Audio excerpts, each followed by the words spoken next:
सभी को मेरा नमस्कार। आज अपन पढ़ेंगे chemical reaction of carboxylic acid. जो कार्बोक्सिलिक एसिड है उसकी अपन ने पढ़ी थी, बनाने की रिएक्शन, नोमेनक्लेचर और एसिड जो फिजिकल प्रॉपर्टीज और उनमें एसिडिक जो नेचर है और एसिडिक नेचर के अंदर अपन ने पढ़ा था कि जो एसिडिक नेचर है उस पर सब्स्टिट्यूएंट का क्या इफेक्ट पड़ता है। अब है मेन केमिकल रिएक्शन। तो पहली है एस्ट्रिफिकेशन। कोई भी कार्बोक्सिलिक एसिड है वो अल्कोहल के साथ रिएक्शन करके क्या बनाता है, एस्टर बनाता है और उसे क्या कहते हैं, एस्ट्रिफिकेशन कहते हैं। Reaction of carboxylic acid and alcohol in weakly acidic or weakly basic medium results in the formation of ester and water molecule. This reaction is called esterification reaction. यानी अम्लीय या क्षारीय दोनों माध्यमों में ही अल्कोहल और एसिड, कार्बोक्सिलिक एसिड आपस में अभिक्रिया करके क्या बनाते हैं, एस्टर बनाते हैं, जिसे क्या कहते हैं, एस्टरिफिकेशन कहते हैं। Mechanism of esterification. एस्टरिफिकेशन के मैकेनिज्म क्या है? एसिडिक मीडियम में क्या होगा, सबसे पहले अपन एसिडिक मीडियम लिया तो उस एसिडिक मीडियम में एसिड का जो H+ है वो कार्बोक्सिलिक एसिड के जो कार्बोनिल वाला जो ऑक्सीजन है, कार्बोनिल पार्ट जो C डबल बॉन्ड O वाली ऑक्सीजन है उस पे अटैक करेगा तो उस ऑक्सीजन पे क्या आएगा, पॉजिटिव चार्ज, जिसके कारण ये ऑक्सीजन है वो कार्बन ऑक्सीजन पाई बॉन्ड के इलेक्ट्रॉन को अपनी तरफ अट्रैक्ट करेगी और कार्बन पे क्या आ जाएगा, पॉजिटिव चार्ज आ जाएगा। ये पॉजिटिवली चार्ज कार्बन क्या हो गया, अब इलेक्ट्रोफाइल हो गया। ये इलेक्ट्रोफिलिक कार्बन हो गया। ये इलेक्ट्रोफिलिक जो कार्बन है वो अल्कोहल की ऑक्सीजन पे प्रेजेंट लोन पेयर पे क्या करेगा, अटैक करेगा। तो ऑक्सीजन पे, अल्कोहल वाली जो ऑक्सीजन है उस पे पॉजिटिव चार्ज आ गया। अब यहाँ से अल्कोहल का जो OH बॉन्ड का हाइड्रोजन है वो अपने बॉन्ड के इलेक्ट्रॉन दे करके H+ के रूप में निकल जाएगा और ये ऑक्सीजन है वो न्यूट्रल हो गया। अब क्या हुआ, सबसे पहले एसिडिक मीडियम में H+ ने अटैक किया, फिर H+ वापस निकल गया। अब क्या होगा, H+ फिर से अटैक करेगा और वो कहाँ अटैक करेगा, कार्बोक्सिलिक एसिड का जो OH ग्रुप या जो कार्बोनिल पे अटैक होने पे OH बना है,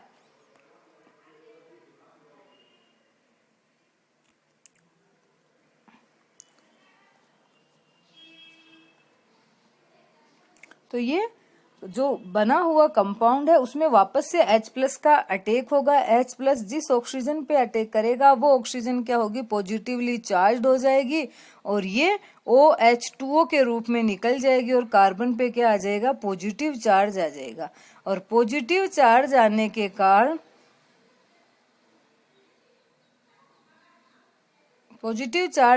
कारण ये क्या करेगा, ऑक्सीजन के लोन पेयर से इलेक्ट्रॉन खींचेगा, जिसके कारण ऑक्सीजन वापस H+ निकाल देगी और क्या बन गया, ये एस्टर बन गया।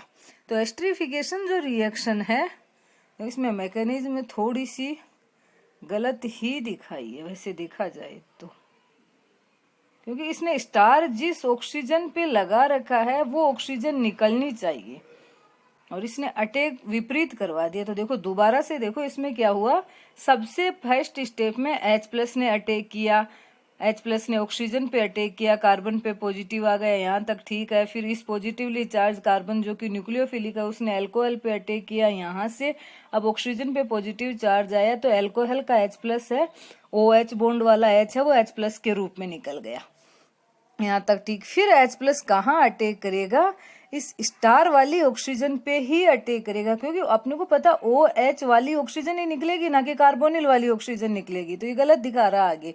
इसमें क्या होगा, ये OH वाला जो है, स्टार वाला OH है उस पे H+ अटैक करेगा तो ऑक्सीजन पे पॉजिटिव चार्ज आएगा तो ये H2O के रूप में निकल जाएगा। H2O के रूप में निकलेगा तो कार्बन पे क्या आएगा, पॉजिटिव चार्ज, और पॉजिटिवली चार्ज कार्बन है वो OH की ऑक्सीजन से इलेक्ट्रॉन खींचेगा, ऑक्सीजन इलेक्ट्रॉन इधर दे देगी और यहाँ से क्या निकल जाएगा, H+ और क्या बन जाएगा, एस्टर बन जाएगा। तो थोड़ी सी ये जो बुक है इसमें मिस्टेक है, तो ये आपको ध्यान रखना है, क्योंकि ये तो अपने को भी पता है कि कार्बोनिल वाली ऑक्सीजन तो कभी नहीं निकलेगी तो कौन सी ऑक्सीजन, OH वाली ऑक्सीजन ही निकलेगी। तो इससे ये जो मैकेनिज्म देखिए, जनरली अपन क्या सोचते हैं कि अल्कोहल का तो क्या निकलना चाहिए OH और एसिड का H, क्योंकि एसिड ज्यादा एसिडिक है, इसका मतलब ये H+ देता है। लेकिन मैकेनिज्म से ये प्रूव हो गया कि एस्टरिफिकेशन की जो रिएक्शन है उसमें H+ किससे निकलता है, अल्कोहल से, और OH किससे निकलता है, एसिड से। एसिड से OH और अल्कोहल से H+। यानी so in esterification reaction carbon oxygen, OH में जो कार्बन और ऑक्सीजन के बीच का बॉन्ड है वो carboxylic acid is broken.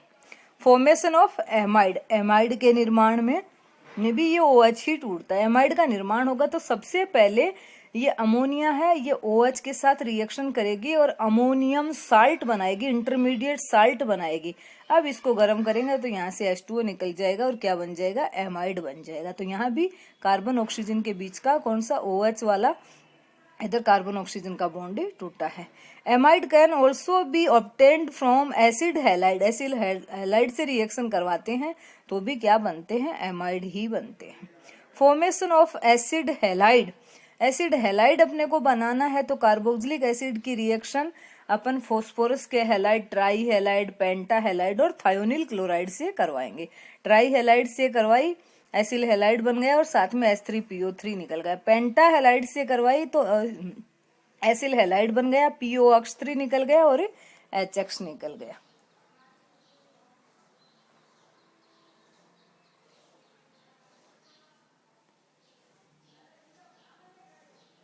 Thionyl chloride से करवाएंगे तो भी एसिल हैलाइड, HCl और SO2। लेकिन जो ये एसिल हैलाइड बनाने की जी ये रिएक्शन अपन ने तीनों पढ़ी हैं, फॉस्फोरस के ट्राई हैलाइड, पेंटा हैलाइड और थायोनिल हैलाइड की, थायोनिल क्लोराइड की रिएक्शन कार्बोक्सिलिक एसिड के साथ करवाते हैं। इनमें से जो थायोनिल क्लोराइड के साथ रिएक्शन करवाने पे जो एसिल हैलाइड बनता है वो शुद्ध एसिल हैलाइड होता है, क्योंकि इस रिएक्शन में बना हुआ HCl गैसीय है और SO2 भी क्या है, गैस है। तो ये क्या हो जाते हैं, वेपोराइज्ड हो जाते हैं, और जो अपने को मिलता है एसिल हैलाइड वो क्या होता है, प्योर होता है। अब है एलिफेटिक डाइबेसिक एसिड, यानी इतनी देर जो अपन ने पढ़े वो मोनोबेसिक थे, मोनो कार्बोक्सिलिक एसिड या मोनोबेसिक कार्बोक्सिलिक एसिड। अब ये है एलिफेटिक डाइबेसिक एसिड, जिनमें 2 कार्बोक्सिलिक समूह होंगे। तो organic compound which contain 2 carboxylic group are called dibasic acid. General formula of saturated dibasic acid is CnH2n, CO double bond OH2 का OH का होल ट्वाइस। IUPAC जब इनका नोमेनक्लेचर अपन करते हैं तो सबसे पहला जो डाइबेसिक एसिड, जो फर्स्ट डाइबेसिक एसिड है वो कौन सा, ऑक्जेलिक एसिड। और ऑक्जेलिक एसिड, इनमें जब भी इनका नोमेनक्लेचर करेंगे तो नंबर गिनेंगे कार्बन के, और जितने कार्बन है उतने का एल्क हो जाएगा और फिर एल्केन डाइओइक एसिड। तो ये हो गया H, तो एथेन डाइओइक एसिड। फिर है 3 कार्बन वाला है मेलोनिक एसिड, तो इसका यूपीएससी नाम क्या हो गया, प्रोपेन 1, 2 और 3। तो 1 और 3 पोजीशन पे है तो 1,3 डाइओइक एसिड। सक्शनिक का क्या होगा, ब्यूटेन 1,4 डाइओइक एसिड। ग्लूटेरिक का होगा पेंटेन 1,5 डाइओइक एसिड। और एडिपिक का क्या होगा, हेक्सेन 1,6 डाइओइक एसिड। एल्केन, फिर जो डाइओइक एसिड है उसकी पोजीशन कौन सी है वो लिखने के बाद डाइओइक एसिड लगाना है।